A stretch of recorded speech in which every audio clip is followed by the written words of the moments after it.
Good evening, everybody. Welcome to the virtual neighborhood. Isn't it something? The whole globe has been brought together into this virtual space. And so now what was considered virtual has actually become reality. I hope you're doing well. I hope your family is doing well. I hope those that you love are doing well. I hope you're staying healthy. We're on live tonight on Facebook, on Periscope, on Twitter, on YouTube. So as you're coming in, let's do the quarantine roll call. Just type whatever city you're watching from. Let me know that you can hear me well. I know technology can be temperamental. So I need to know that you can hear me well and know that you're doing well. So as you come on, just shout me out. Give me a quarantine roll call. Let me know what city you're on from. I see somebody here from Grand Rapids. Hey, niece, how are you? What's up, Mo Grundy? Good to see you, man. So we've got people on Periscope. We got people on FaceTime. I see y'all. I see y'all coming in. Grand Rapids is here. Give me a quarantine roll call. As you come in, just shout out where you're coming on from. My brother from Akron, Ohio. I see you, suburb of Cleveland. Somebody says I'm crystal clear. Okay, you can hear me. So shout out your city. I'm excited about our conversation tonight. I hope you're excited about your future. I hope you're excited about your life and what's still ahead for you. I hope you know that what's coming is better than what's been. What's up, Mondo? I see you, man. So we're going to get into this tonight. Welcome to Life Talks with Dr. RickyAllmon. This is the Leadership After Dark edition. So Life Talks with Dr. RickyAllmon, the Leadership After Dark edition. We're going to be coming on every Thursday night at 8:30 p.m. Central Standard Time, 9:30 p.m. Eastern Time, 6:30 p.m. Pacific Time. But I want you to meet me here on Thursday nights. We had an amazing time last week, even with our technical challenges. But this week it's all worked out. So we're ready to get into this. Okay, so let's finish this quarantine roll call. We're going to take about 30 more seconds. I see North Carolina in here. I see Brandon. What's up, little brother? I see Chicago in here. Who else is in the room? On Facebook, on Periscope, on YouTube. Hello, Yvonne. How are you? I'm glad you all are joining me tonight, and I'm ready to get into this conversation. Good evening. How are you? So, again, this is Life Talks with Dr. RickyAllmon. This is the Leadership After Dark series. Here's what I need you to do. I need everybody, particularly on Facebook, to share this conversation on your Facebook page. Go share it on your page so that your friends and your followers can join in this conversation. What's up, Young Lion? I see you, Chi-Town. Anybody else been watching The Last Dance?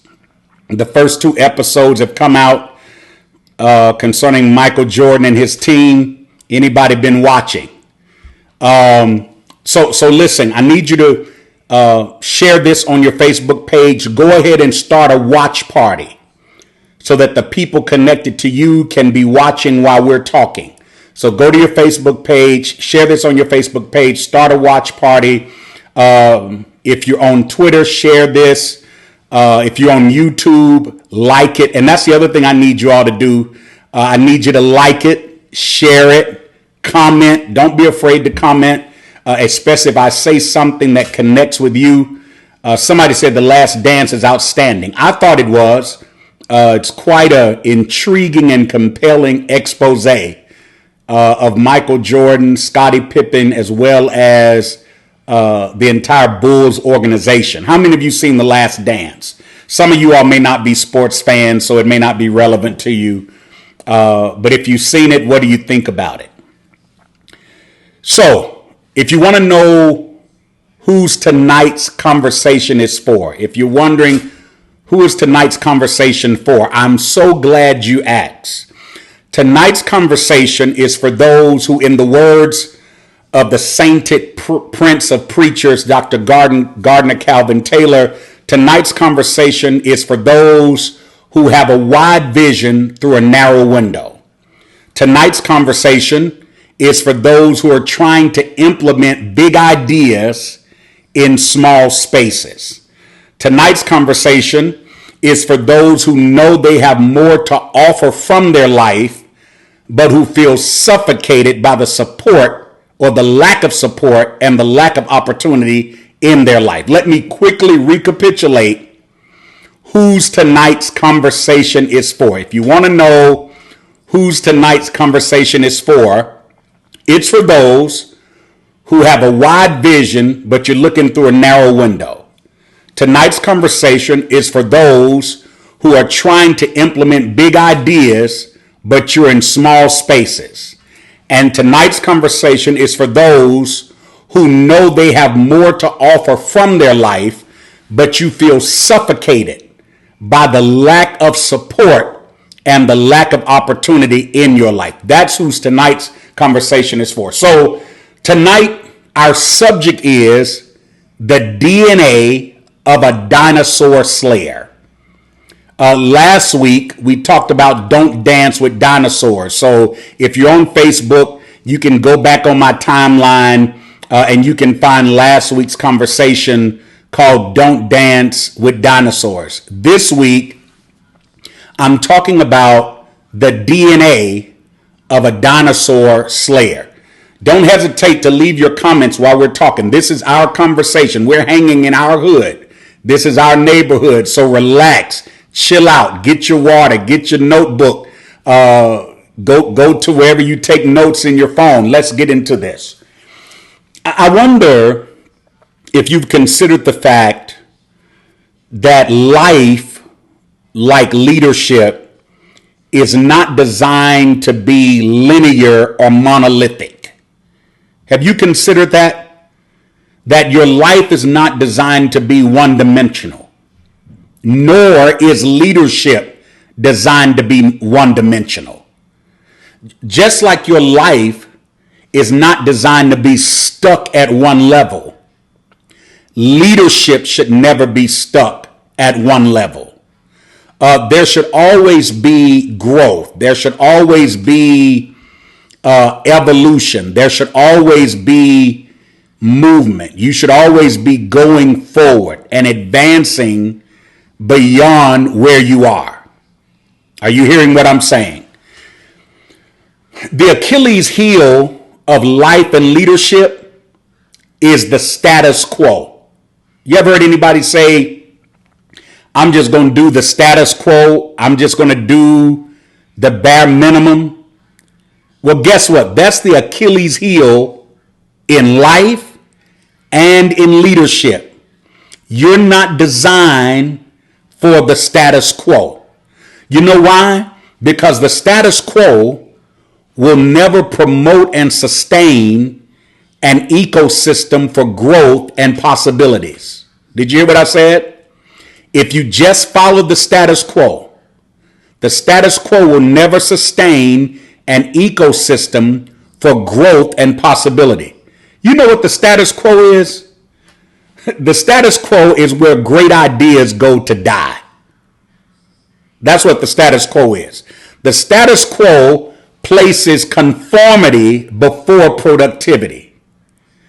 The status quo said, listen, we're not going to rock the boat. We're not going to ruffle any feathers. We just going to go along to get along and hope that everything keep moving along. That's what the status quo does. But your life is not designed for the status quo. Another issue with the status quo is that it fights to preserve what's been instead of exploring what's never been. That's what the status quo does. It fights to preserve what's been instead of exploring what's never been. So here's the question I have for you tonight. How much of what you're doing with your life is producing what you want for your life?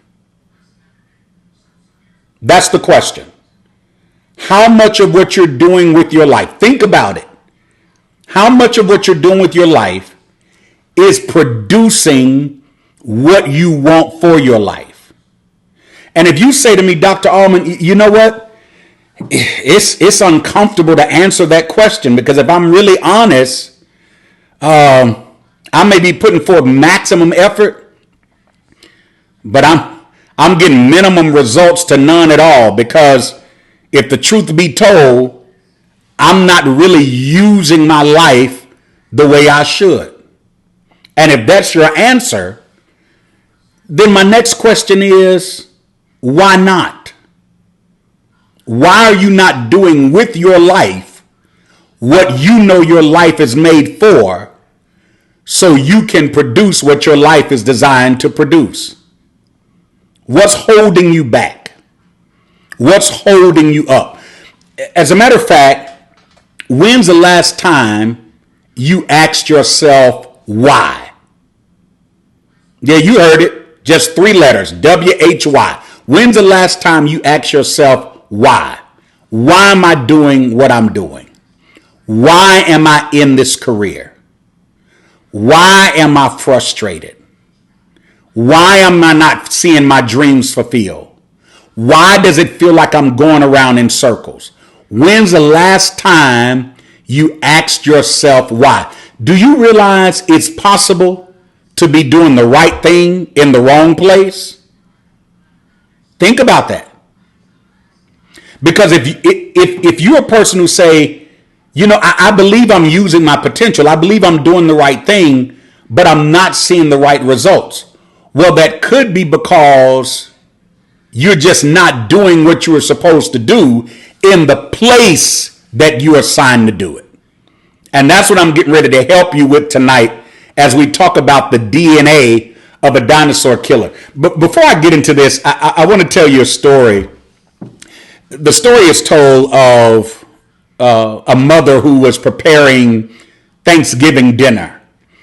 And so while she was preparing dinner, she was glazing her ham, getting ready to put it in the oven. And as she was preparing to put it in the oven, she cut the sides off the ham. So her daughter observed her cutting the sides off the ham. And so the daughter said, "Mother, why are you cutting the sides off the ham?" And her mother said, "You know what? I don't know why I'm doing this. My mama used to do this." So she called her mother and she said, "Mom, I'm here glazing the ham, getting ready to put it in the oven so we could have Thanksgiving dinner." She said, "And I cut the sides off the ham, and my daughter asked me, your granddaughter asked me, why do I cut the sides off the ham? And I told her, because I saw you do it. So I want to know, why are you cutting the sides off the ham?" You know what her mother said? She said, "I don't know why I do it. I saw my mother do it." Watch this now.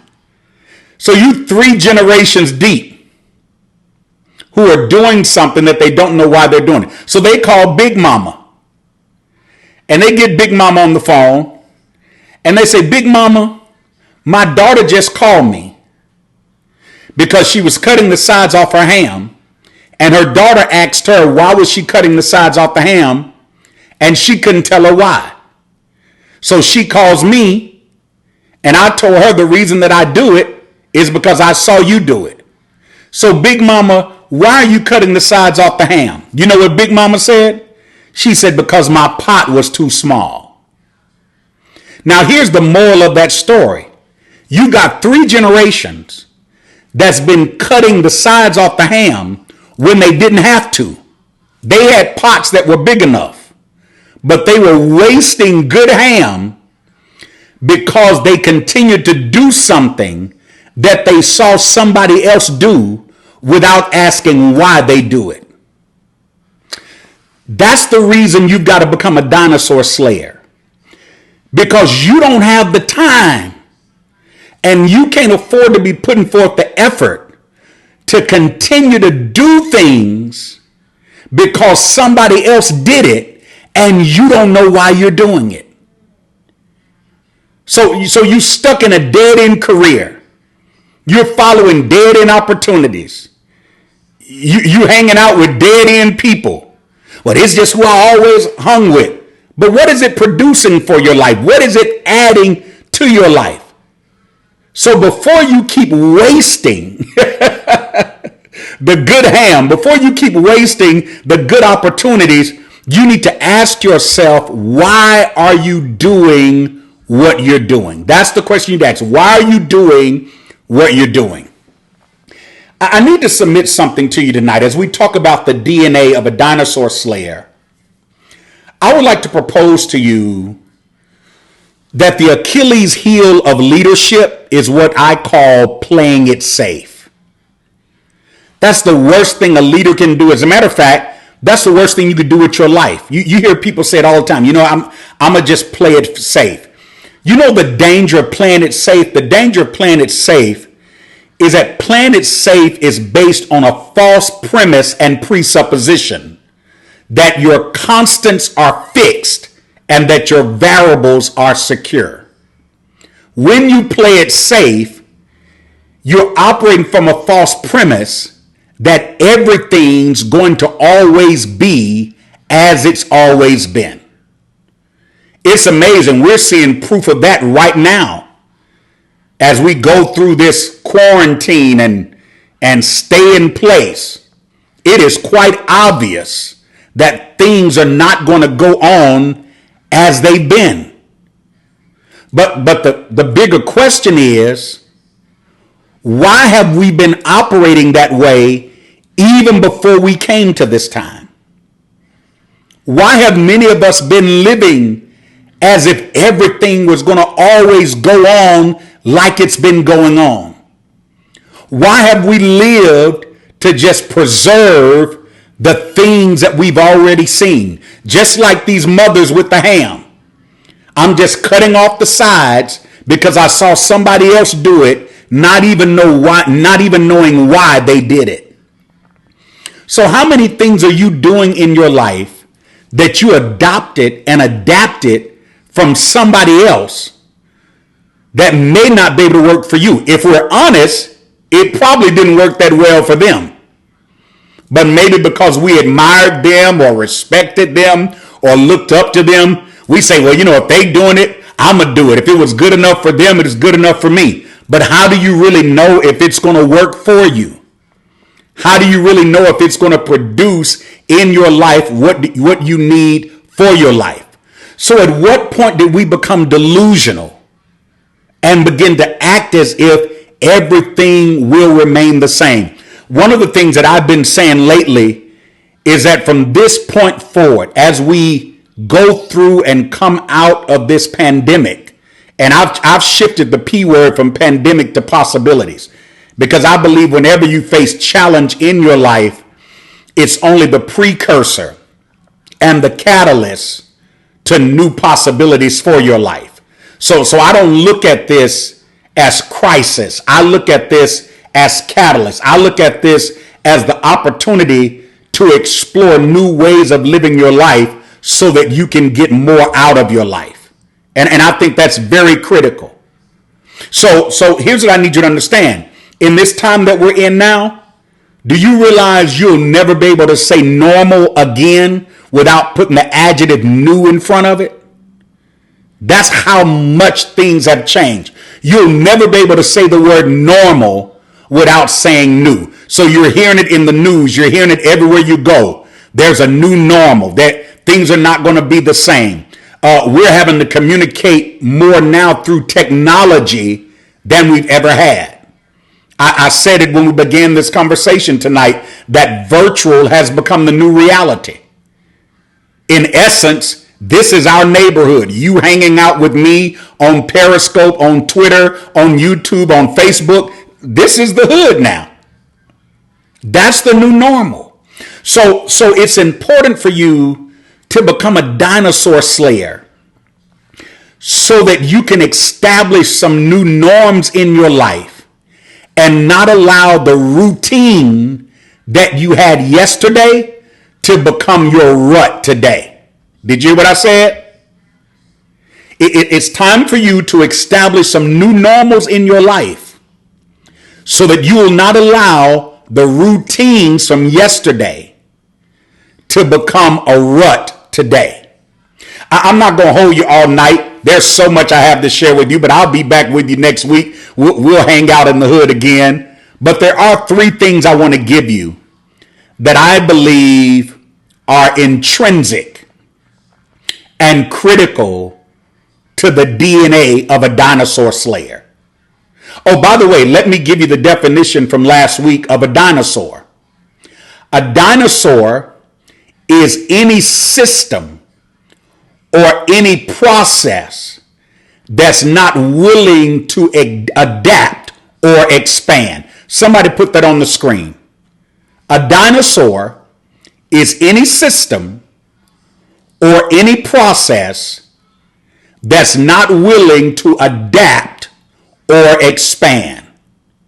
So that's why you have to be a dinosaur slayer, because you have literally got to kill any habits, any routines, any rituals you have in your life that prevent you from adapting and expanding so that you can have the capacity for your future. So I'm going to give you the definition of a dinosaur one more time. A dinosaur is any system or any process in your life that's not willing to adapt and expand. And so I want to show you the DNA of a dinosaur slayer so that you'll know how to change systems and change processes that are debilitating to your destiny. That's what I want to show you tonight. I want to show you 3 characteristics that you have to have if you're going to have the DNA of a dinosaur slayer. Are you ready for this?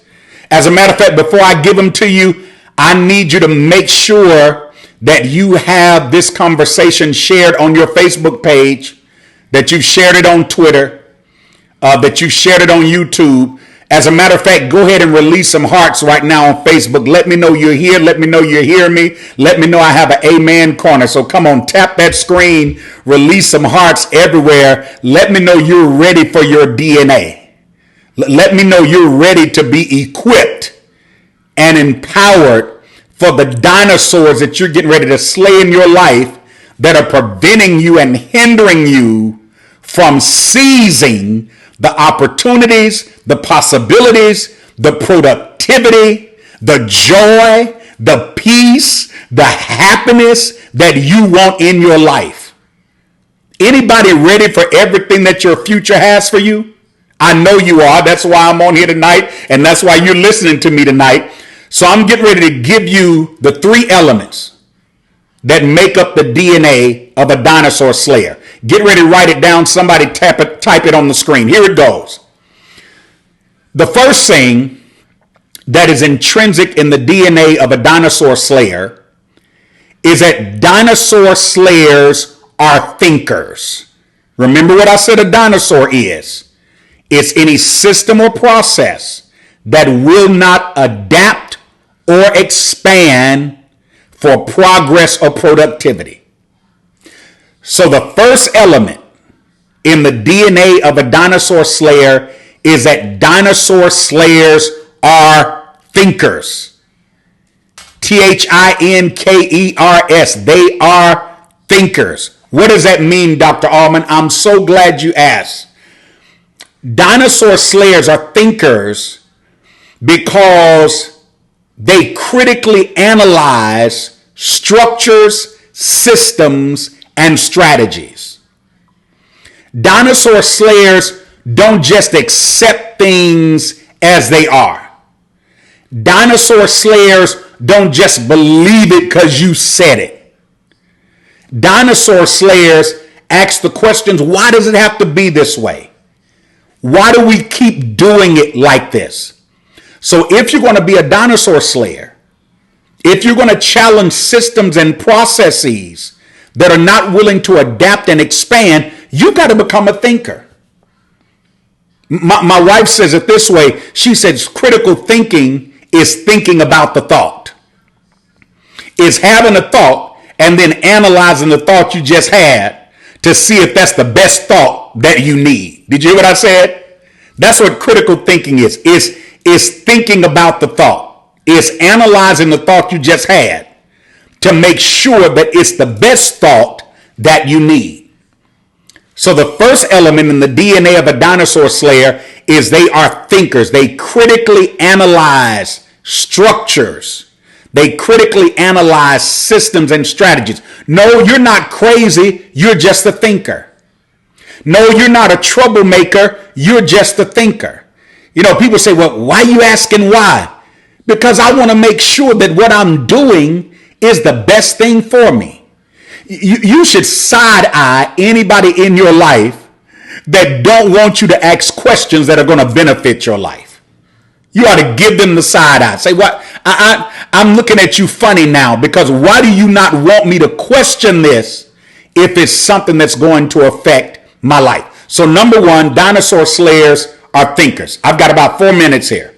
Number two, dinosaur slayers are transformers. They're transformers. What does that mean? That means that they're nonconformist and they're unconventional. A dinosaur slayer is somebody that if you put something in their hand, they're not just going to accept it just for what it looks like.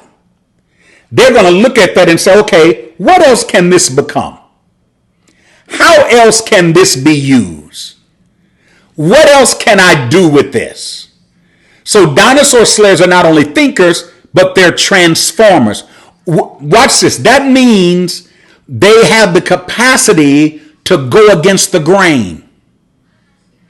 And that's what some of you have to do. As a matter of fact, that's what all of us have to do now. Because we're in a new normal. We can't just keep going along to get along if you know it's not moving your life along in the way that it needs to.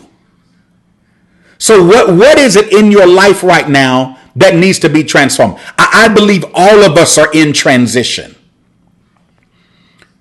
All of us who are blessed to live through this time, we're in transition. Now we don't know exactly where we're going. We don't even know when our cities are going to open back up. But you got to understand something that I shared a few weeks ago in a Facebook Live, that shut in doesn't mean shut down. So just because you don't know where you're going doesn't mean you don't prepare to go. If somebody calls you and say, look, I'm taking you on a Caribbean vacation. I'm not giving you all the details, but I just need you to bring some beach clothes. Well, you don't sit there and say, well, you know what, I'm going to pack when you tell me where I'm going. No, all I need to know is I'm going to get my bags ready now. Well, that's what you need to be doing during this period. Even though you're shut in, don't shut your life out. It's time for you to be a thinker, to critically analyze what's around you, critically analyze the things you're involved in, but then you need to become a transformer and become a nonconformist and unconventional and start thinking about what else can I do with the things in my hands. Yeah, so you might be an entrepreneur and you may have run your business a certain way, but now you need to engage it online. Begin to think, don't just think outside the box, think like there isn't a box. So if you're going to be a dinosaur slayer, the first thing in the DNA of a dinosaur slayer, I've got 60 seconds here, is you've got to be a thinker. Number two, you've got to be a transformer.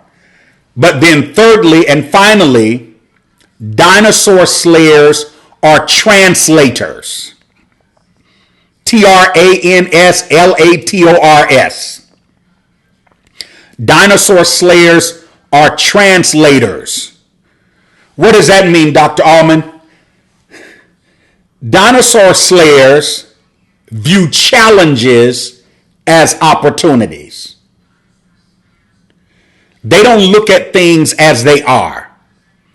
They look at things as they can be.